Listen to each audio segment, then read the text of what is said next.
नमस्कार। NTA UGC net traditional Sanskrit की class में आप सभी का हार्दिक स्वागत है। आज की वीडियो हम ऋग्वेद के प्रमुख सूक्तों के बारे में जानकारी प्राप्त करेंगे। ऋग्वेद विश्व का सबसे प्राचीन ग्रंथ है, जिसमें कुल 10 मंडल और 1028 सूक्त या मंत्रों का समूह है। इसमें से अधिकांश सूक्त देवताओं की स्तुति, प्रार्थना और प्राकृतिक शक्तियों के वर्णन से संबंधित है। ऋग्वेद के प्रमुख सूक्तों का वर्णन निम्नलिखित श्रेणियों में समझा जा सकता है। इसमें पहला है दार्शनिक और सृजन सूक्त। ऋग्वेद का 10वां मंडल दार्शनिक दृष्टि से सबसे महत्वपूर्ण है, क्योंकि इसमें सृष्टि की उत्पत्ति, ईश्वर के स्वरूप और ब्रह्मांड के रहस्यों का गहरा चिंतन मिलता है। यहाँ ऋग्वेद के 4 सबसे प्रमुख दार्शनिक सूक्तों का विस्तार से वर्णन किया गया है।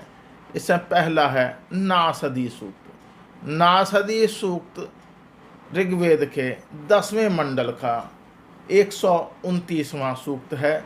इसमें सृष्टि के रहस्य के विषय में बताया गया है।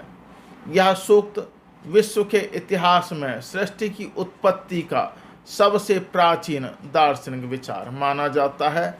इसमें कुल 7 मंत्र हैं। इसके ऋषि प्रजापति परमेष्ठी हैं। सृष्टि से पूर्व की स्थिति सूक्त के प्रारंभ में होती है, जिसका आरंभ है न सत का अस्तित्व था और न असत का अस्तित्व था, न आकाश था, न हवा थी, न मृत्यु थी, न अमरता थी। शून्य और अंधकार, चारों तरफ केवल अंधकार ही अंधकार था, जैसे गहरे पानी का कोई समंदर हो। उस शून्य में केवल एक परम तत्व अर्थात ब्रह्म अपनी ही शक्ति से बिना हवा के सांस ले रहा था। काम अर्थात इच्छा का जन्म। सबसे पहले उस परम तत्व के मन में सृष्टि रचने की इच्छा या काम उत्पन्न हुआ। यही इच्छा सृष्टि का पहला बीज बनी। इस सूक्त में संदेहवाद और विनम्रता के भी दर्शन होते हैं। इस सूक्त के अंत में अनोखे दार्शनिक संदेह के साथ वर्णन मिलता है। ऋषि कहते हैं कि सृष्टि कहाँ से आई और किसने बनाई, यह कोई नहीं जानता। यहाँ तक कि देवता भी बाद में पैदा हुए। स्वर्ग में बैठा जो इस सृष्टि का स्वामी है, शायद वह भी इसे पूरी तरह जानता हो या ना भी जानता हो। अगला सूक्त है पुरुष सूक्त। यह ऋग्वेद के 10वें मंडल का 90वां सूक्त है। यह विराट पुरुष और समाज से संबंधित है। यह सूक्त ब्रह्मांडी चेतना और समाज की एकता का दर्शन है। इसमें कुल 16 मंत्र हैं। इसमें सबसे पहले विराट रूप का वर्णन है। ईश्वर को एक विराट पुरुष के रूप में दर्शाया गया है, जिसके हजारों सिर, हजारों आँखें और हजारों पैर हैं। वह पूरी धरती को घेर कर भी उससे फैला हुआ है।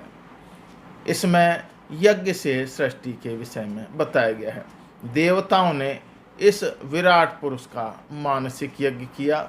उस यज्ञ से वसंत ऋतु घी बनी, ग्रीष्म ऋतु ईंधन बनी और शरद ऋतु आहुति बनी। इसी यज्ञ से संसार के सभी पशु, पक्षी, वेद और नियम उत्पन्न हुए। इसमें सामाजिक अंगों के बारे में भी उल्लेख मिलता है।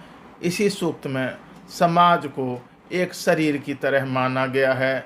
जैसे ज्ञानी अर्थात ब्राह्मण उसका मुख बने, शक्तिशाली अर्थात क्षत्रिय उसकी भुजाएं बने, व्यापारी अर्थात वैश्य उसकी जांघें बने और सेवा करने वाले शूद्र उसके पैर बने। इसका अर्थ यह है कि समाज के सभी अंग मिलकर देश को चलाते हैं। अगला सूक्त है हिरण्यगर्भ सूक्त। यह ऋग्वेद का 10वें मंडल का 121वां सूक्त है। इसमें एकमात्र ईश्वर का विचार किया गया है।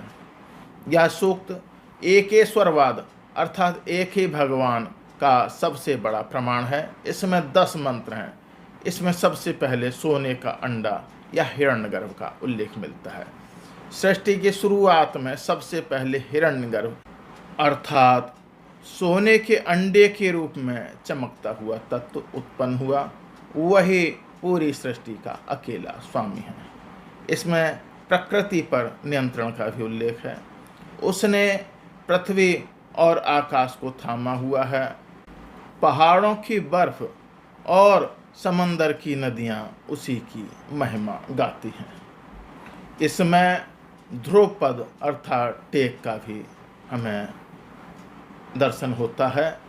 इस सूक्त के पहले 9 मंत्रों के अंत में एक ही पंक्ति बार बार आती है, कस्मै देवाय हविषा विधि। इसका अर्थ है कि उस सुख स्वरूप और अज्ञात प्रजापति देव के अलावा हम और किस देवता की पूजा आहुति देकर करें, यानी ईश्वर केवल एक ही है।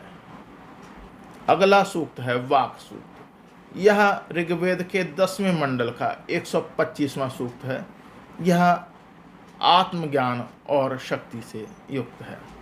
इस सूक्त की आत्मा बहुत अद्भुत है, क्योंकि इसकी ऋषि एक महिला हैं जिनका नाम वाक है।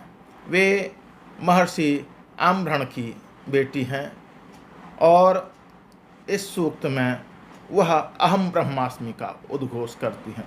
इस सूक्त में देवी वाक स्वयं कहती हैं कि मैं ही रुद्र वसु आदित्य के रूप में घूमती हूँ। मैं ही पूरे संसार की रानी और धन देने वाली हूँ। वाणी ही ब्रह्म है। यह सूक्त सिखाता है कि जो ज्ञान की वाणी अर्थात आवाज़ है, वही ब्रह्मांड की सबसे बड़ी शक्ति है। मनुष्य जो खाता है, देखता है या सुनता है, वह इसी वाक शक्ति के कारण संभव है। इस प्रकार हमने वीडियो के इस भाग में ऋग्वेद के दार्शनिक सूक्तों के बारे में जानकारी प्राप्त की। मेरे साथ जुड़े रहने के लिए आप सभी का बहुत बहुत हार्दिक धन्यवाद। नमस्कार।